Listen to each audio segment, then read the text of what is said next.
Good morning, শুভ সকাল। কেমন আছো তোমরা সবাই? নিশ্চয়ই সবাই ভালো আছো, আমিও ভালোই আছি। পশ্চিম মেদিনীপুর থেকে আমি বর্ণালী আমার একটা ভিডিওতে তোমাদের সবাইকে স্বাগত জানাচ্ছি। বড়দের জানাচ্ছি প্রণাম, ছোটোদের জানাচ্ছি অনেক ভালোবাসা। এখন আজকে রবিবার, হ্যাপি সানডে। এখন 9:30 বেজে পেরিয়ে গেছে। স্নান পুজো সারবো আগে। মেয়েটার শরীর কাল রাত থেকে হঠাৎ ভালো না।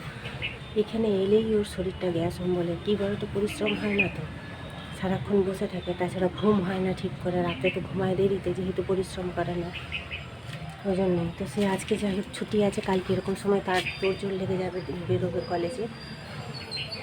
আজকের দিনটুকু থাকবে, কালকে চলে যাবে। তো যে এগুলো ভেজা ছিল অনেকক্ষণ মেলেছি, কিন্তু রোদ নেই তো।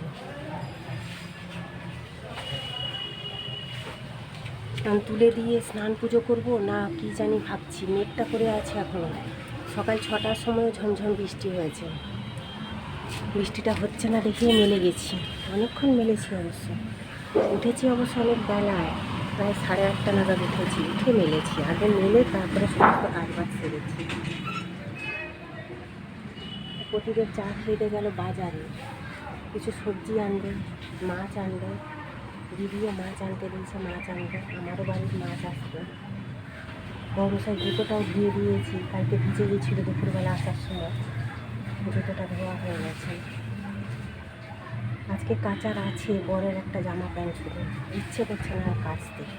কেচে দিলেও হয়, ফাঁকা ফাঁকা হয়েছে। আবার যদি বৃষ্টি এসে যায়, বর্ষাকাল তো, ফেলে রাখলেই তো সমস্যা। তারপর তো জায়গার সমস্যা আছেই জানো।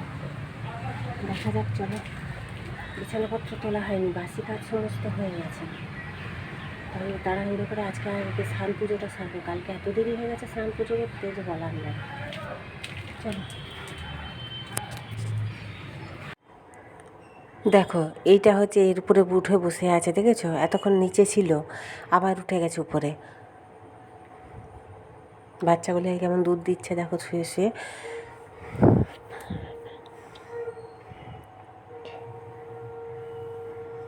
আজ মনে হয় আর রোদ উঠবে না, সকাল থেকে বৃষ্টি হয়েই যাচ্ছে। চা বসিয়েছি মেয়ের জন্য। এখন অনেকটাই বেলা, স্নান পুজো টুজো সমস্ত হয়ে গেছে। দুধ দিয়ে যায়নি জানো তো দুধবেলা, এই বৃষ্টির জন্য মনে হয়। তো দিদির কাছে থেকে একটু দুধ আনলাম। বর্মশাই আছে, কিন্তু সে বলে একটু পরে যাচ্ছি, দুধ প্যাকেট এনে দেবো। তো মেয়েকে একটু দুধ চা করে দিই। আর আমি যে কালকে রাতের কুঁদরি আলু ভাজা ছিল, ওটা দিয়েই হচ্ছে একটু মুড়ি খেয়ে নেব। এখানে মাছ এনেছে, দিদিরও আছে আমারও আছে। মাছটা ধোবো। তো প্রতিদেব বললো সিমছাম খাবে, সিমছা বলতে একটু হচ্ছে ডাল করব আর টমেটো বাটি করব, বেগুন পোড়াকে খাবে বললো। তো সবজি নিয়ে এসছে গোলবাজার থেকে অনেকটাই, তার মধ্যে বেগুনও নিয়ে এসছে, কিন্তু বেগুনগুলো না খুব একটা ভালো না। শুনেছি বেগুন নাকি যত হালকা হবে তত নাকি ভালো হয়। তো এই বেগুনটাই হালকা ছিল, কিন্তু পিছে আছে জানো তো বেগুনের ভিতরে।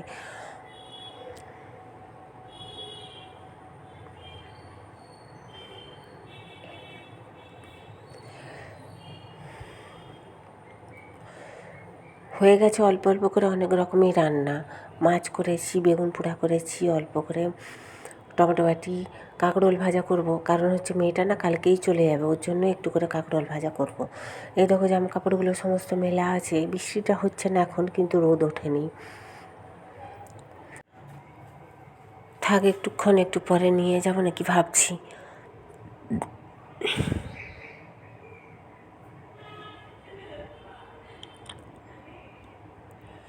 কিন্তু যেটুকু জল ঝরেছে না, যদি বৃষ্টি এসে যায় তাহলে সমস্ত ভিজে যাবে আরই।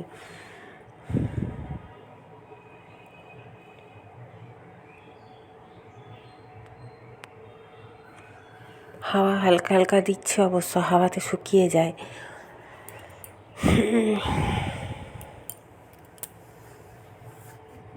বর্মশাই জুতোগুলো এখানে দিয়ে দিয়েছি, কালকে তো ভিজে গেছিলো পুরোই।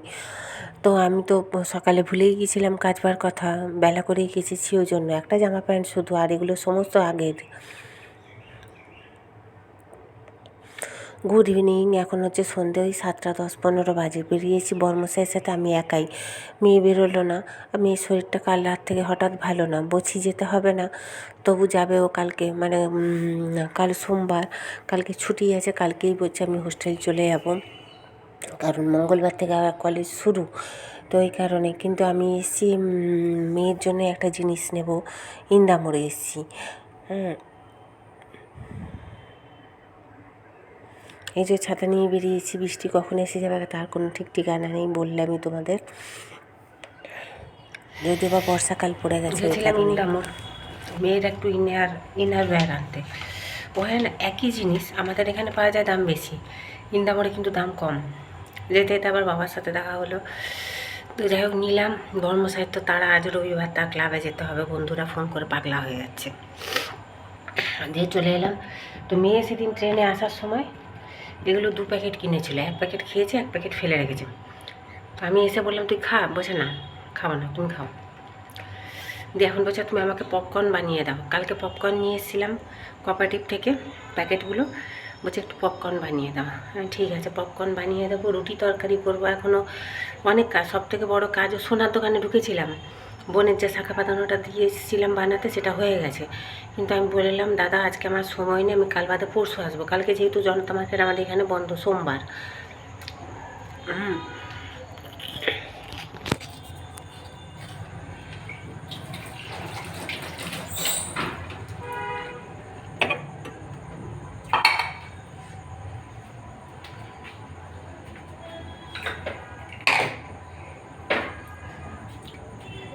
তো বললাম, তো বোন আবার একটা আংটি দিয়েছে ওর পুরোনো সোনার। হ্যাঁ, বলে দিদি ওটা দিয়ে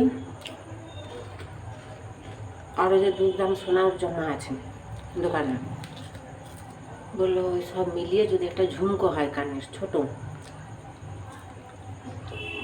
সেটা জিজ্ঞাসা বললাম। দোকানের দাদা বললো যে ঝুমকো করতে হলে মিনিমাম 5 গ্রাম সোনা লাগবে, কম করে 5 গ্রাম সোনা না হলে না ঝুমকোটা খুব একটা ভালো হবে না। আমি বললাম ঠিক আছে, আমি আসবো পরশু, এসে কথা বলবো, বলে চলে এলাম। মেয়ের ব্যাগ গুছানোর আছে, মেয়ে কালকে সকালে 7:30টায় বেরিয়ে যাবে, 7:30 8টা। বললাম দুটো ভাত খেয়ে যাবি, বলছে না সেই যখন যেতে হবে না তাড়াতাড়ি চলে যাবো, যে কাজ আছে। ঠিক আছে।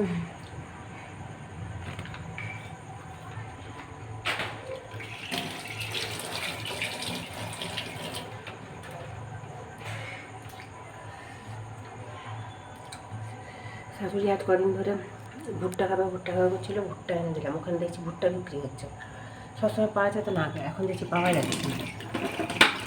এনে দিলাম, খাচ্ছে বসে। চলো আমি পপকর্নটা মেয়েটাকে বানিয়ে দিই আগে চটপট, দিয়ে ব্যাগ গুছাবো আগে, তারপরে রুটি তরকারি করবো। এই দেখো এই ভুট্টার প্যাকেটটা, এটা দিয়ে দিই কুকারের মধ্যে। আমি ছোটো কুকারে কোনো দিন করিনি, আজকে প্রথম করব। কেমন হবে জানি না, দাঁড়াও হলে তোমাদের দেখাচ্ছি।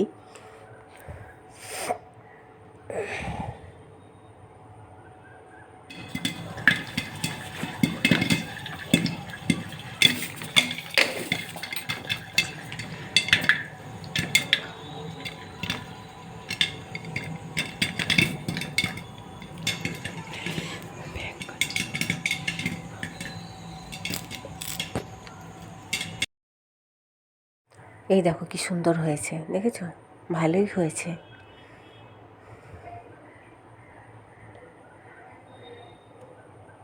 চলো মেয়েকে দিই, সে তার বসে বসে খাক, কিছু খাচ্ছে না তো। এখন অনেকটাই রাত, অনেকটা বলতে অনেকটাই।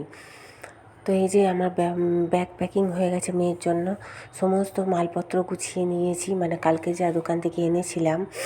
আর এই প্যান্টটা হচ্ছে বর্মশাইয়ের জন্য, গতকালকে ওই যে গোলবাজার থেকে নিয়েছিলাম। সবই কেনা হয়, বর্মশাই প্যান্ট জামাই কেনা হয় না জানো তো, কিন্তু ওটাই সব থেকে দরকার হয় বেশি।